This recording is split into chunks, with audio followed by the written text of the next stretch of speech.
S, வீடு, schools, hotels, store room இங்கெல்லாம் partition wall கட்டணும்னாலும் இப்போ பில்டிங் போனஸோட first choice Renocon rapid wall panels. தந்தையின் அறிவாய், குருவின் ஒளியாய், தாயாய், தந்தையாய், குருவாய், தெய்வமாய் தமிழகத்தை கொண்டிருக்கின்ற புனித பாரத அன்னையின் பாதங்களை முதற்கண் பணிந்து வணங்கி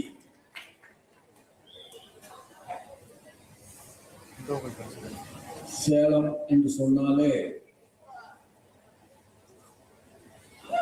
பலருக்கும் மாங்கனி நடிச்சாலை மாம்பழம் என்பது ஞாபகத்துக்கு வருவதை யாராலும் தடுக்கிறார். அதுபோல சின்னஞ்சிறுவர்களாக அவரவர்கள் ஊரிலே இருக்கின்ற பொருட்காட்சிக்கு செல்கிற பொழுது எல்லோரும் சொல்வார்கள், தமிழகத்திலேயே அந்த காலத்தில் நான் எல்லாம் சிறுவனாக இருக்கிற பொழுது சொல்வார்கள், சேலம் பொருட்காட்சி தான் தமிழகத்திலேயே மிகப்பெரிய பொருட்காட்சி என்று சொல்வார். இப்படி பல சிறப்புகளை கொண்டிருந்தாலும் சேலத்திற்கென்று இருக்கின்ற தனி சிறப்பு அந்த கைத்தறி நெசவாளர்கள் நமக்கு தந்து கொண்டிருக்கின்ற அந்த மகத்தான ஆடைதான் இன்றைக்கும் என்றைக்கும் தனி சிறப்பாக இருக்கிறது. அப்படி கைத்தறி நெசவு தொழிலுக்கு பெயர் பெற்ற இடமான இந்த சேலம் மாநகரில் இன்றைக்கு ஒரு அற்புதமான கட்டடத்தை அந்த கைத்தறி நெசவாளர்களுடைய பிள்ளைகளுக்காக திறந்து வைத்திருப்பதில் நான் மிகுந்த மகிழ்ச்சி அடைகிறேன். அந்த நிகழ்வில் இதற்கெல்லாம் காரணமாக 28 கோடி ரூபாயை இந்த மண்ணிற்கு அள்ளித்தந்து ஒரு அற்புதமான கட்டடத்தை உருவாக்கி இந்த மண்ணிலிருந்து ஜவுளி தொழில் என்றைக்கும் அழிந்து போகாமல் காப்பாற்றுவோம். எதிர்கால தலைமையினர் கூட ஜவுளி தொழிலில் கற்றுணர்ந்தவர்களாக இருக்க வேண்டும் என்கின்ற சிரத்தையோடு பணியாற்றுகின்ற நம்முடைய மரியாதைக்குரிய மத்திய அமைச்சர், ஜவுளித்துறையினுடைய மத்திய அமைச்சர் பாசத்திற்கினிய ஸ்ரீமான் கிரிராஜ் சிங்ஜி அவர்களே, நம்முடைய சேலம் மாவட்டத்தினுடைய அமைச்சராக தமிழக அமைச்சரவையில் திறம்பட செயலாற்றுகின்ற பாசத்திற்கினிய தமிழக சுற்றுலாத்துறை அமைச்சர் ஆர் ராஜேந்திரன் ஜி அவர்களே, பழைய நண்பர் என்று சொன்னார், ஆனால் அவரே அதை திருத்திக் கொண்டார். பழைய நண்பர் மட்டுமல்ல, என்றைக்கும் என்னுடைய நண்பர் தான். நம்முடைய மாண்புமிகு பாராளுமன்ற உறுப்பினர், என் நீண்ட நெடிய நாளைய நண்பர் எம் செல்வகணபதி அவர்களே, என்னோடு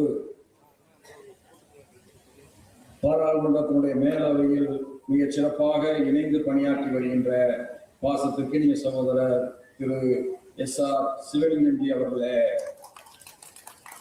நம்முடைய பகுதியினுடைய சட்டமன்ற உறுப்பினர், உழைப்பிற்கு உதாரணமாக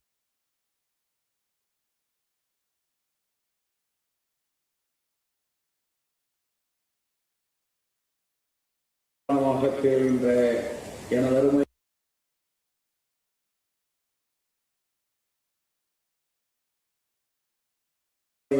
நெசவாளர் பெருமக்களே,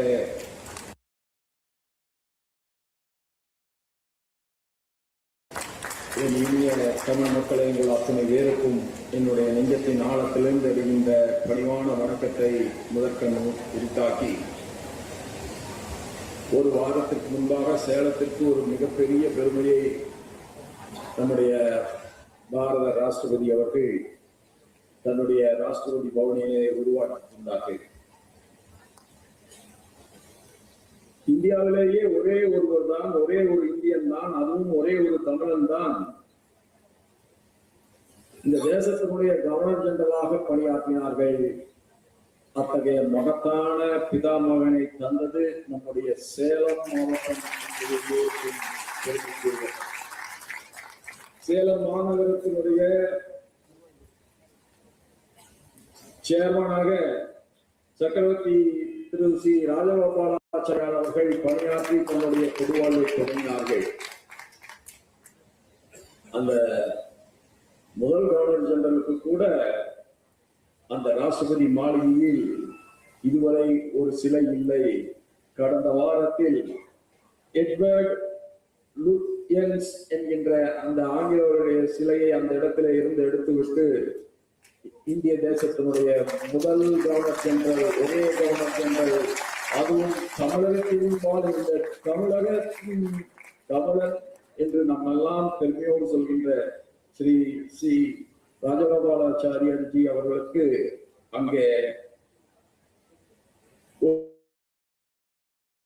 அது இந்தியா முழுவதும் பெருமை என்று சொன்னாலும் சேலத்தின் முன்னாள் சேர்மனுக்கு வைக்கப்பட்டிருக்கிறதுதான்.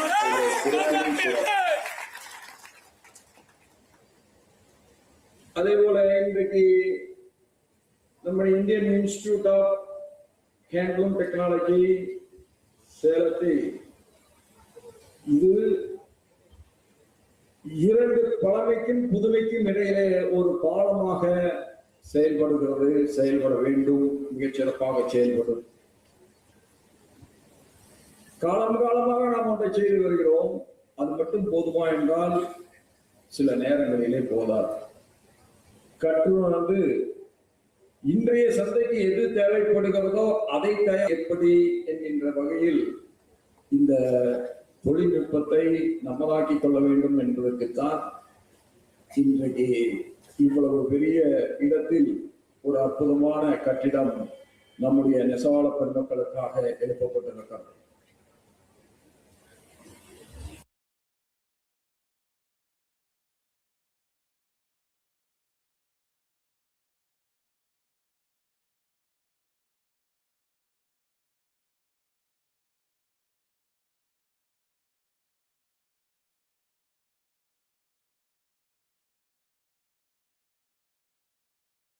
இந்த கல்லூரிக்கு இந்த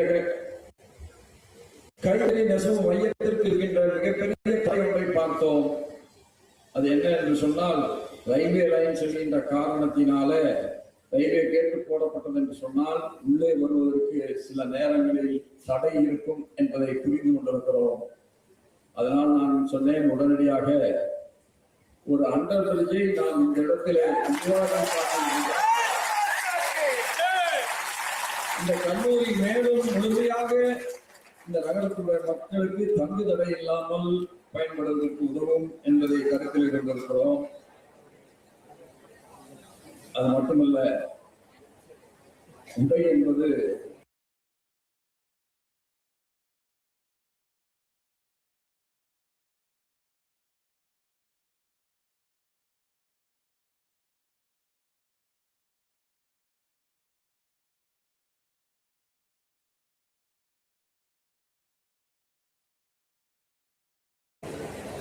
யாராலும் தவிர்க்க இயலாத ஒன்று. அந்த உடையை இன்றைக்கு உலகம் முழுவதும் நாம் உடை உற்பத்தியிலும் சரி, ஏற்றுமதியிலும் சரி, தன்னிகரற்ற நாடுகளில் ஒன்றாக நாம் விளங்கிக் கொண்டிருக்கிறோம்.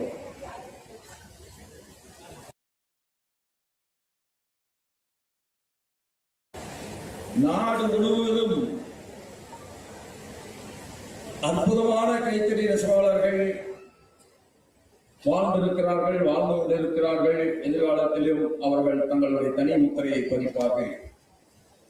வாரணாசியிலே இருக்கின்ற சில்க் சேரையாக இருந்தாலும், பெங்காலிலே இருக்கின்ற ஜாம்தானி சேலையாக இருந்தாலும், அசாமிலே இருக்கின்ற முகா சில்க் சேரையாக இருந்தாலும், காஷ்மீரத்திலே இருக்கின்ற கனி பஸ்மினா சேரையாக இருந்தாலும், நேற்றைக்கு இரவு வரை நான் காஷ்மீரத்திலே தான் இருந்தேன்.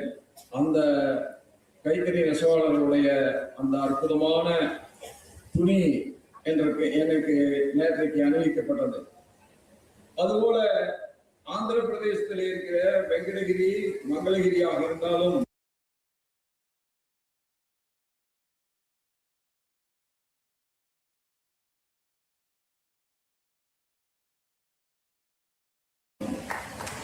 நம்முடைய மத்திய பிரதேசத்திலே இருக்கின்ற மகேஸ்வரி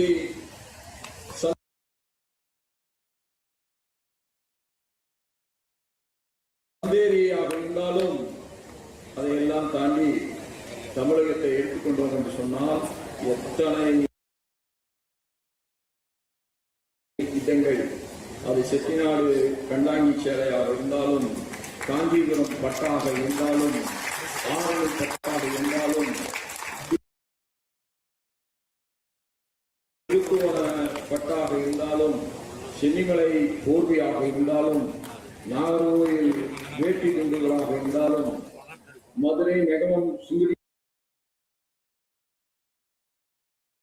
சேலையாக இருந்தாலும், இதையெல்லாம் தன்னுடைய தனி முத்திரையை பதிக்கின்ற ஒரு மகத்தான தமிழகத்தினுடைய ஊர்களாக இருக்கின்றன.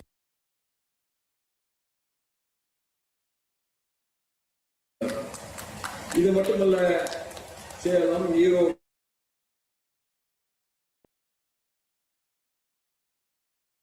சென்னிமலை, சின்னாளப்பட்டி, சத்தியமங்கலம், கரூர், சங்கரன்கோவில், ஆண்டிப்பட்டி, எட்டயாபுரம், பரமக்குடி, சாயபுரம், புளியம்பட்டி, ஏரல், ஸ்ரீவில்லிபுத்தூர் போன்ற இத்தனை நகரங்களும் தமிழகத்திலேதான் ஜவுளித்துறையில் சிறந்து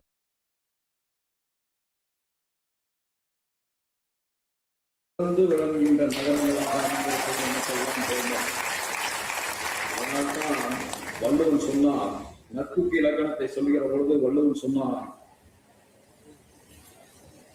மிக அற்புதமாக அவன் சொன்ன அந்த வார்த்தைகள், அது எது என்று கேட்டால், ஒரு மனிதனுக்கு உணவு முக்கியமா மானம் முக்கியமா என்று கேட்டால், உணவில்லாமல் உயிர் வாழ முடியாது என்பதை நாம் எல்லோரும் உணர்ந்திருக்கின்றோம். அப்படி உணர்ந்திருக்கின்ற அதே நேரத்தில் தமிழகத்துக்கு மட்டுமல்ல, இந்திய தேசத்தினுடைய கலாச்சாரத்திலேயே மிக சிறப்பான ஒரு அம்சம் எது என்று சொன்னால், உண்ண உணவு இருந்தாலும் ஒருவன் மானத்தை இழந்து விட்டான் என்று சொன்னால் அவன் ஒருபோதும் உயிர் வாழ மாட்டான். அதுதான் நம்முடைய தமிழகத்தினுடைய கலாச்சாரத்தினுடைய மகத்தான மேன்மை. அதனால்தான் வள்ளுவன் சொன்னான், ஒரு மனிதனுக்கு மானம் தான் பெரியது. அந்த நட்பை பற்றி குறிப்பிடுகிற சொன்னான், ஒரு இடையில இருக்கின்ற அந்த உடை நழுவுகின்ற பொழுது எப்படி கை தானாக சென்று அந்த உடையை தாங்கி பிடிக்கிறதோ, அதை போல ஒரு மனிதனுக்கு துன்பம் வரும் என்று சொன்னால் ஏன் என்று கேட்காமலேயே தானே ஓடி வந்து யார் உதவி செய்கிறானோ அதுதான் ஒரு மகத்தான நட்பு என்று சொன்னார். உடுக்கை இழந்தவன் கை போல் ஆகிய இடுக்கன் தவறுவான் நட்பு என்று சொன்னார். அப்படி அவன் சொல்லுகிற பொழுது கூட ஆடையினுடைய சிறப்பை அவன் சொல்லி இருக்கிறான். பலரும் சொல்வார்கள், வள்ளுவர் கூட ஒரு நெசவாளிதான் என்று சொல்வார்கள். அத்தகைய பெருமையை வள்ளுவர் நம் அனைவருக்கும் தந்திருக்கிறார். அப்படி ஆடை தொழில் நசுங்கி போய்விடக் கூடாது என்பதற்கு மத்திய அரசு பல்வேறு முயற்சிகள் எடுத்து வருகிறது. நம் அனைவருக்கும் தெரியும், திடீரென்று அமெரிக்கா தன்னுடைய இறக்குமதி வரியை 50% உயர்த்தியது. அது 50% மட்டுமல்ல, ஏற்கனவே இந்த 18% வரியோடு 50%, ஒட்டுமொத்த வரி 68% தொட்டது. எல்லோருமே மிகுந்த வருத்தம் அடைந்தார்கள்.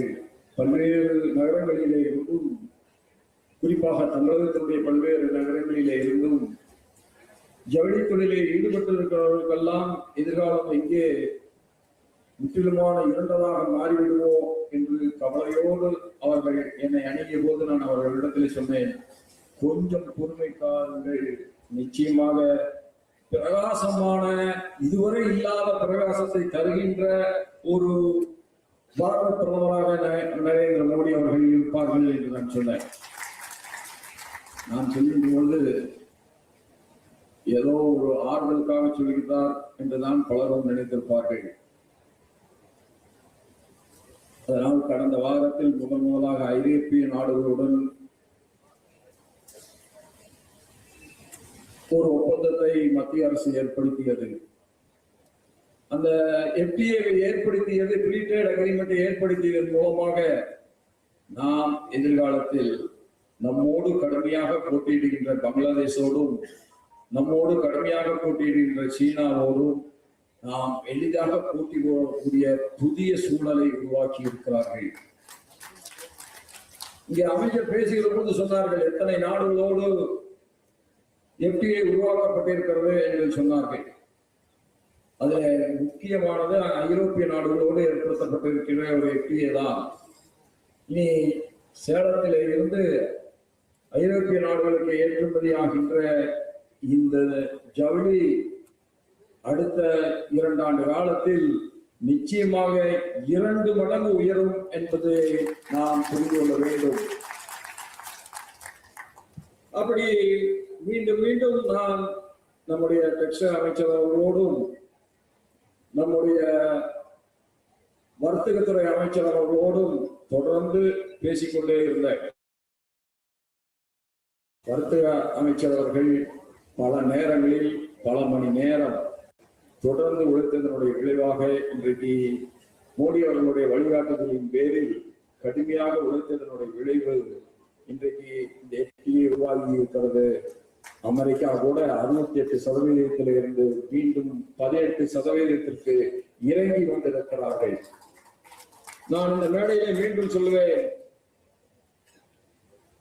அமெரிக்காவோடும் ஒரு FTA உருவாகும். ஜவுளி பொருள்கள் மட்டுமல்ல, நம்முடைய ஆம்பூரில் இருக்கின்ற தோல் பொருள்கள் அனைத்தும் அமெரிக்காவிற்கு இறக்குமதி வரியே இல்லாமல் ஏற்றுமதி செய்யக்கூடிய நாளை நாம் நிச்சயமாக இந்த மண்ணிலே உருவாக்கி காட்டுவோம்.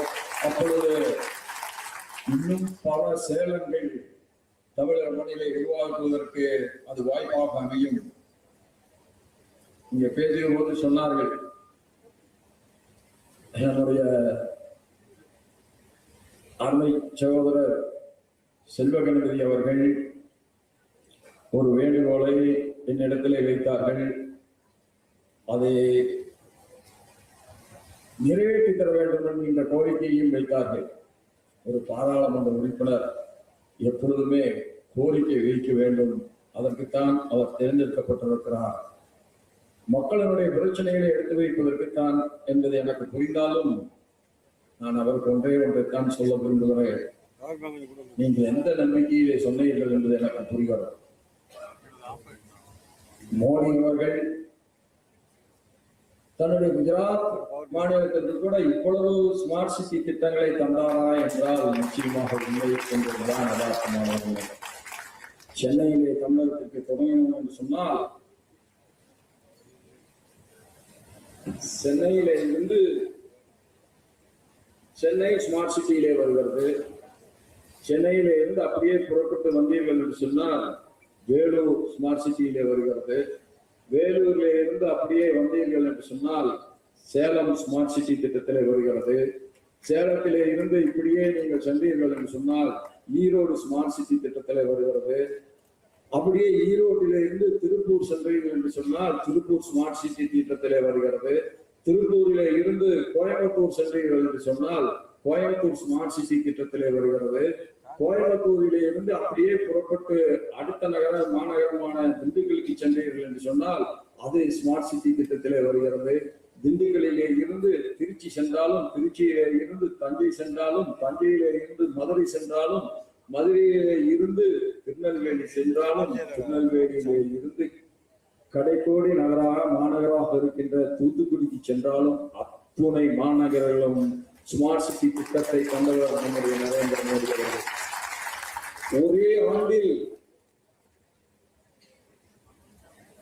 ஆண்டில் 11 அரசு மருத்துவ கல்லூரிகளை தந்த ஒரே பிரதமர் நம்முடைய நரேந்திர மோடி அவர்கள். எனக்கு அது கேட்டபோது புரிந்து விட்டது. மோடி மட்டும்தான் கேட்டதையெல்லாம் தருவார், அதுவும் சிபிஆரை இந்திய நாட்டினுடைய துணை ஜனாதிபதியாக அமர்ந்திருக்கின்ற நேரத்தில் நாம் எந்த கோரிக்கையை வைத்தாலும் அது நிறைவேற்றிவிடும் என்கின்ற நம்பிக்கையோடு அவர் கோரிக்கையை வைத்திருக்கிறார். அவருடைய நம்பிக்கை வீண் போகாது. எல்லா திட்டங்களும் தமிழகத்திற்கு வந்து சேர்வதற்கு என்னால் அத்தனை முயற்சிகளை மேற்கொள்வேன் என்று சொல்லி ஒன்றையை சொல்லி நான் இந்த உரையை நிறைவு செய்ய விரும்புகிறேன். இந்த கல்லூரியை முழுமையாக பயன்படுத்துங்கள். எனது அருமை ஜவுளித்துறையை சார்ந்த சகோதர சகோதரிகளே, நெசவாள பெருமக்களே, முழுமையாக பயன்படுத்துங்கள். இன்றைக்கு 28 கோடியிலே தான் ஒரு மகத்தான கட்டிடம் உருவாகி இருக்கிறது. இன்னும் உங்களுக்கு தேவை என்று சொன்னால் இன்னும் 100 கோடி ரூபாயிலே கூட அடுத்த கட்டடத்தை நிச்சயமாக உருவாக்குவதற்கு நம்முடைய மத்திய அமைச்சர் கிரிராஜ் அவர்கள் முழுமையான மனநிறைவோடு உறுதியளித்திருக்கிறார்கள். நீங்கள் இதை முழுமையாக பயன்படுத்திக் கொள்ளுங்கள். புதிய தொழில்நுட்பத்தை நம்முடைய ஜவுளித்துறையில நீங்கள் புகுத்த வேண்டும். கற்றறிவு கொண்டவர்களாக நம்முடைய நெசவாள பெருமக்கள் மாற வேண்டும். இன்றைய உலகம் எதை எதிர்பார்க்கிறதோ அதை தருகின்றவர்களாக நம்முடைய நெசவாள பெருமக்களும் ஜவுளி தொழிலில் ஈடுபட்டிருக்கின்ற அத்தனை பேரும் மாற வேண்டும். அதற்கு உறுதுணையாக இருப்போம் என்பதை மட்டும் சொல்லி, இந்த நல்ல நாளில் ஒரு அற்புதமான கட்டிடத்தை மிக குறைந்த, அது ஏறத்தாழ ஒரு 2 நாட்களில் ஒரு சிறப்பான ஒரு நிகழ்வை ஏற்படுத்தி இதை மக்களுக்கு அர்ப்பணிக்கின்ற ஒரு வாய்ப்பை தந்த அத்தனை நல்ல உள்ளங்களுக்கும் என் நெஞ்சத்தின் ஆழத்திலிருந்து எழுகின்ற நன்றிதனை காணிக்கையாக்கி, வாழ்க தமிழ், வாழ்க பாரதம் என்று சொல்லி விடைபெறுகிறேன். நன்றி.